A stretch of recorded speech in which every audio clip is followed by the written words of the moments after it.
Hello everyone and welcome back to my channel. My name is Kim and today we're discussing Disney attractions that have been turned into movies.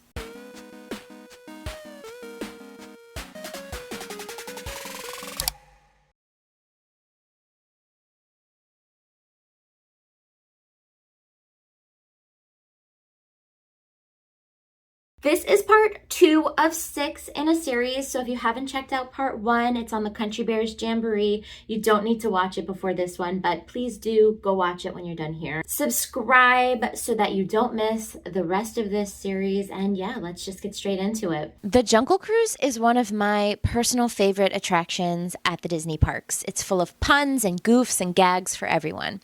It's the only ride to proudly display the 8th wonder of the world, the backside of water.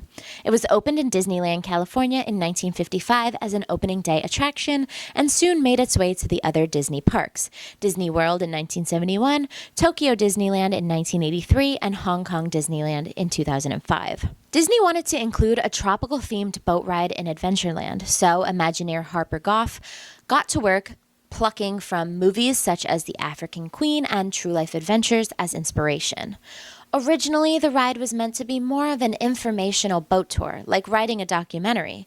Imagineers worked hard to include native plants to each area and even planned to have real animals featured in the attraction before they realized that animals would probably just sleep during the day. So they changed courses and designed many animatronics that we enjoy today. They also changed their skipper scripts, no longer a serious informational voyage, and instead they added a ton of jokes and gags. Now, each park's version of the ride is basically the same, but with minor differences within the details of the queues, the names of the boats, or the design of the ride track.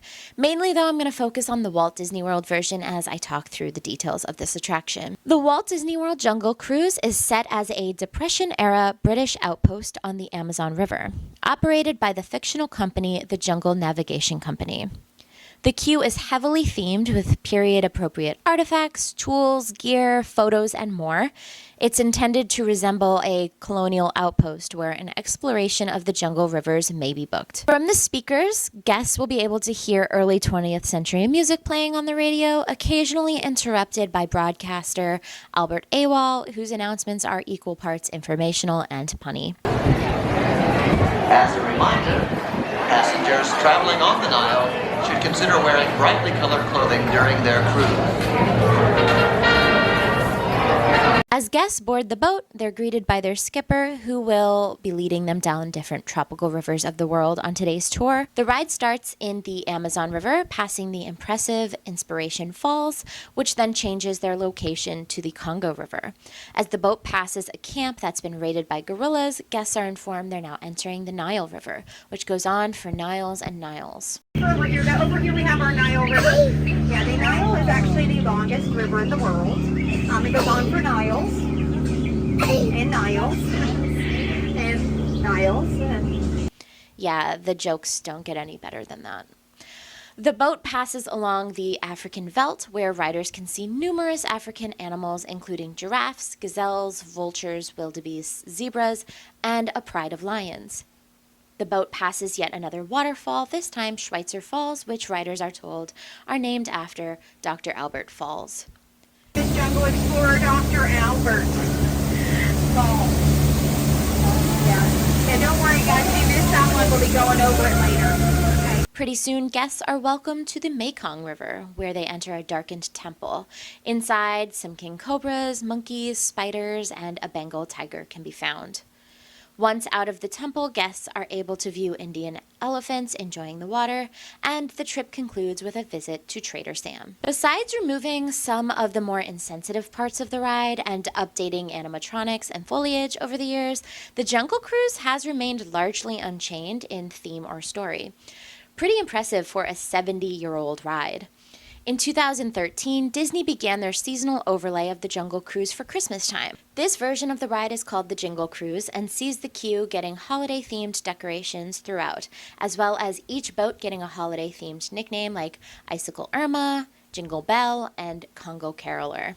The holiday decorations are added throughout the ride, and the jokes are appropriately themed for the holiday festivities as well. It is a lot of fun, and so if you've never seen it, try to go around Christmas time, but if you can't, then I've linked a full video down below for you. Now, obviously, I wouldn't have included this in the video if the Jungle Cruise didn't have its own movie adaptation. It came out as recently as 2021, but did you know prior to that, it spent decades in production hell?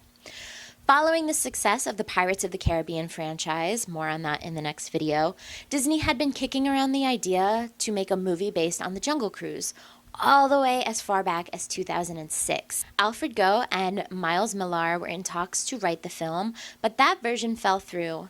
In 2011, Tim Allen and Tom Hanks were rumored to be cast in a version of the movie, and this time the movie would be written by Roger S.H. Shulman. By 2015, Disney was ready to try again, scrapping all previous versions of the script in favor of something new written by John Requa and Glenn Ficarra. This time, the movie would cast Dwayne Johnson, who would not only star in the movie, but he'd co-produce it under his Seven Bucks production company. Jom Colit-Serra was announced to be the director of the project, and that was back in 2017, still 4 years from the movie being released. The script was rewritten again in 2018, and Emily Blunt was cast to work along Dwayne Johnson. The movie finally began filming in May of 2018 in Hawaii and finished in September of the same year. Initially, the Jungle Cruise was meant to be released in October of 2019, but it was pushed until 2020. But with COVID shutting down the world, the movie was once again pushed back, this time to July 2021. It was also announced that the movie would be released in both theaters and on Disney+, as there were still some places around the world where movie theaters were still shuttered due to the pandemic. And after almost 2 decades, several rewrites, the recognizable attraction tie-in, and all of that star power, the Jungle Cruise was a total box office flop. Having cost $200 million to make, the movie only made $220 million back. When you factor in things like marketing and budget and promotional costs, the film needed about $500 million to break even. And with the pandemic forcing the company to split revenues between theaters and Disney Plus streaming, the audience just wasn't there. Despite it being a financial flop, however, reviews of the movie were generally positive.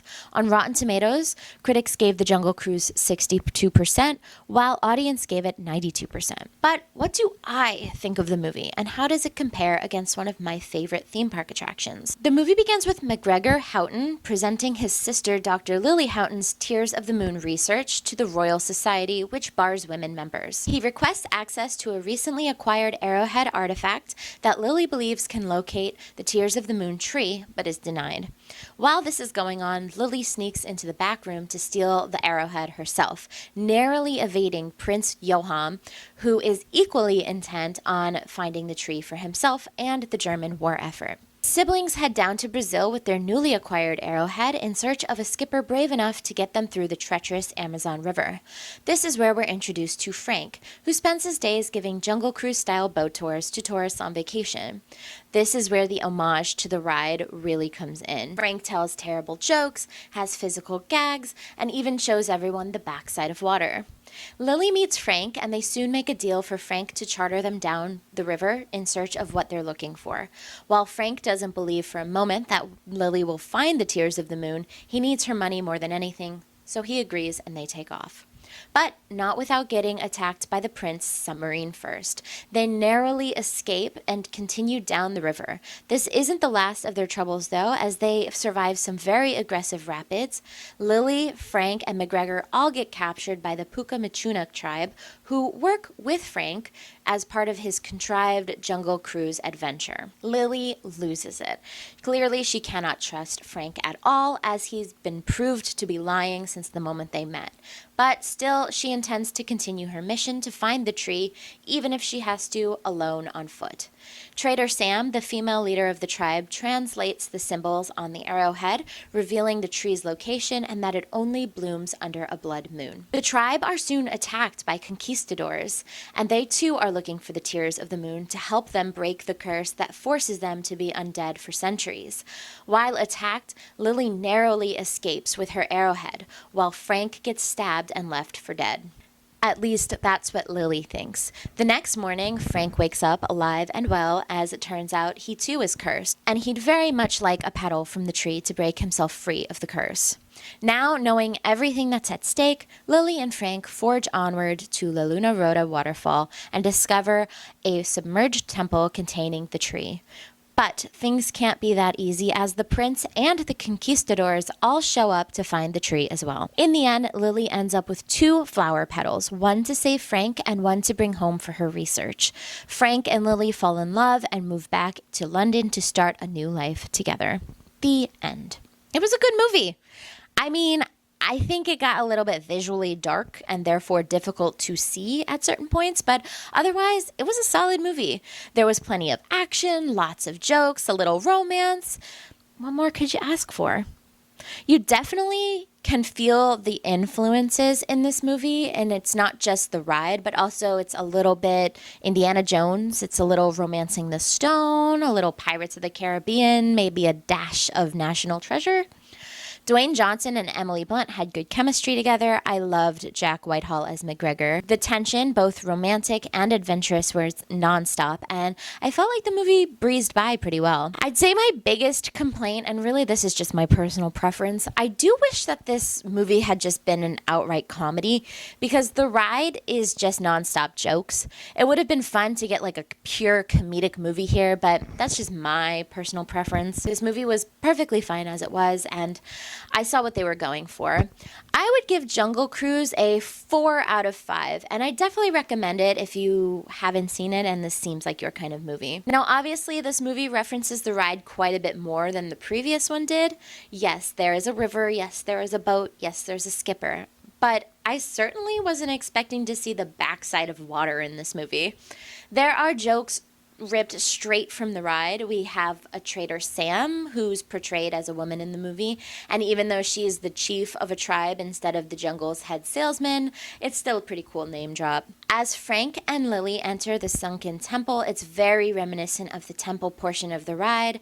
The sets are very similar, which I thought was cool, and also Frank has a leopard as a pet, which felt to me like a callback to this pretty kitty in the ride. All in all, I would say the Jungle Cruise movie is a really good tribute to a beloved opening day attraction, and despite it taking almost 2 decades to come to life, I think it was worth the wait. If you've seen this movie, let me know what you think in the comments down below, because now we're moving on to Tomorrowland. And that is the end of part 2. If you liked this video, please give it a thumbs up. Comment down below, share, and subscribe, because like I said, this is part 2 of 6. The next video is going to be talking about Tomorrowland, the movie and the location, and that will be up in about a week. So thank you guys so much for watching. I'll see you in the next one. Bye!